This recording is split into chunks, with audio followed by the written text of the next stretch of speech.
Hey guys, welcome back to another episode of Tech Talk. If you guys haven't watched the show before, this is a show where we talk to leaders in the IT field. We talk about things they're doing in the business world, new technologies that are out and about, and just some other exciting things that are happening in the marketplace. So, as always, we're joined by some terrific guests on this show. We've had folks from really Fortune 500 companies, people are doing great stuff in the service provider world, and today is no different.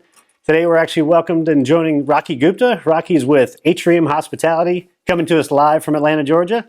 Rocky, how you doing? Thank you. I'm good. How are you? Thank you for having me.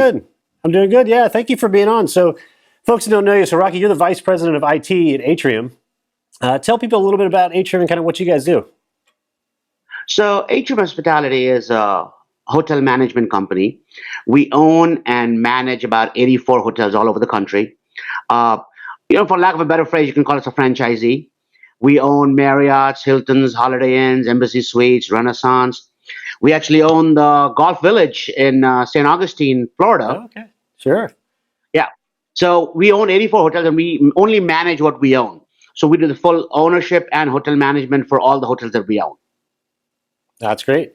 So, and Rocky, you've been in technology for a long time, right? I know you've had other jobs as a CTO and a VP of IT for companies that have grown really rapidly and gone public. So, been part of public organizations. You've been part of kind of the startup type environment, other large groups. So, you've got a lot of experience in it. You know, I'm interested to get your take. So, one of the things that we get a lot of questions about, or I'm talking to IT leaders about, is there's so much cool stuff happening in IT today, right? And we get those of us that live in this, we get caught up in all the really cool technology and things you can do. But when it comes to having a business conversation about IT and kind of bridging that gap from the IT world to everyone that's sitting at that C-suite table and how to get folks to really latch on to the things and the possibilities you can do with technology. A lot of people are challenged with bridging that gap, right? Taking the technology piece and actually turning it into real business terms and getting things done. You've had some great experience with that and some great success. What advice would you give to somebody that's kind of in that mode, in that type of role, and looking for some help? Okay, so yeah, that's been the constant struggle for IT. I've been doing this for over 25 years, and that's been a constant struggle. Most CFOs and CEOs consider IT as just another cost center, sure, without adding any value as far as revenue generation. And my challenge and my credo for the past several years has been bringing IT to the negotiating table and expressing and explaining to the C-suite that IT is not merely a cost center. IT may not generate any real dollars per se if you look at an ROI, but most of technology's ROIs is in the intangibles.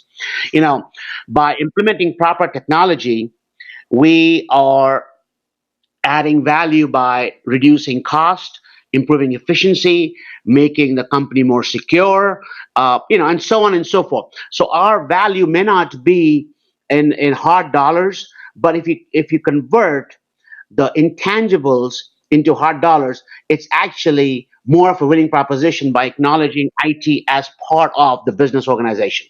Yeah, it seems like that's tough. I mean, especially when it comes to things like infrastructure and security.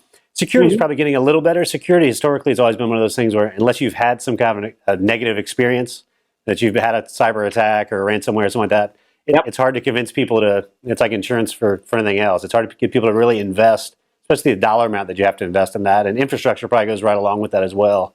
Right. So absolutely. And so one of the things, infrastructure obviously is considered a sunk cost.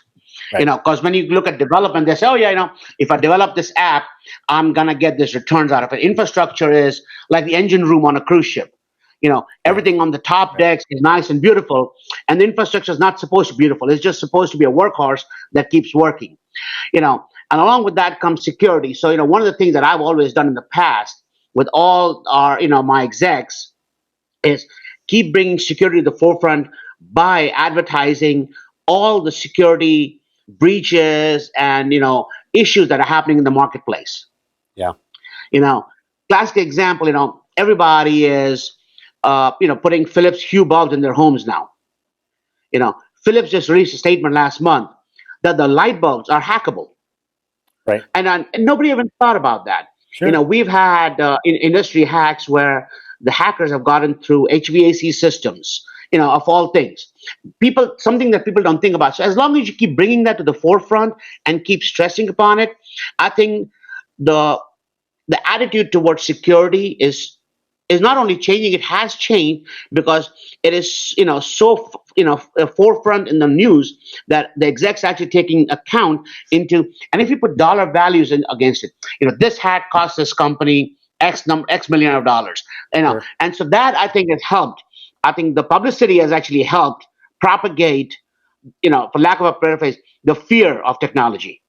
Yeah, I think so. I think it's just one of those things where people used to think, well, it's only huge companies. That the bad actors are just going after these really large organizations. They're going after the Equifax and Home Depot and Target, but not my company. But I think on the security side, you see where it's a small, medium-sized business. A lot of those guys are out of business if they get a big attack. So yeah, it's really important. I think the other side we're seeing from IT going into the business would be the customer experience side has been a way for a lot of folks to kind of bridge that gap.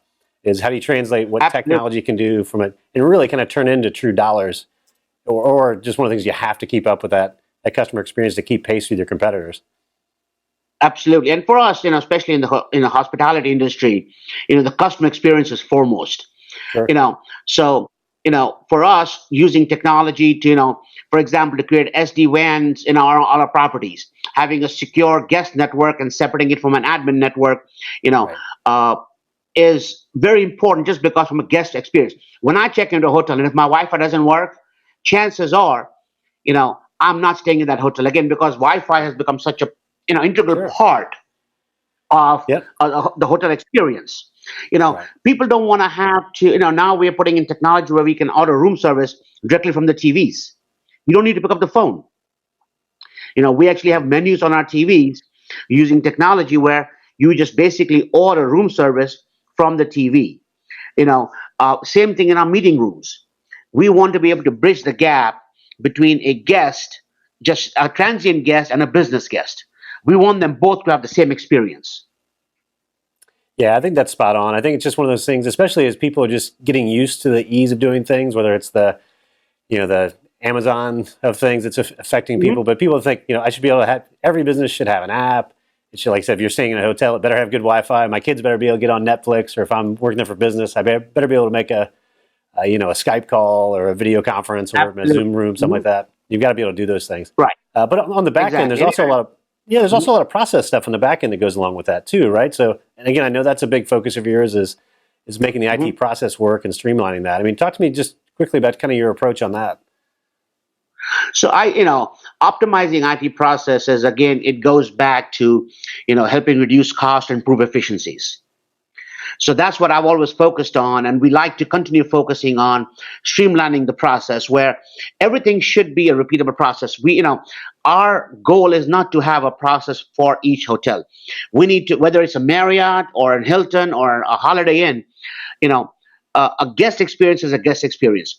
So we've, in the background, we've tried to streamline our processes where, regardless of what hotel you check into, if it's one of an Atrium hotel, you have the same experience. Like, if you go to a McDonald's, whether you go to McDonald's in Tokyo or you go to McDonald's in Jacksonville, Right. a Big Mac is going to taste the same.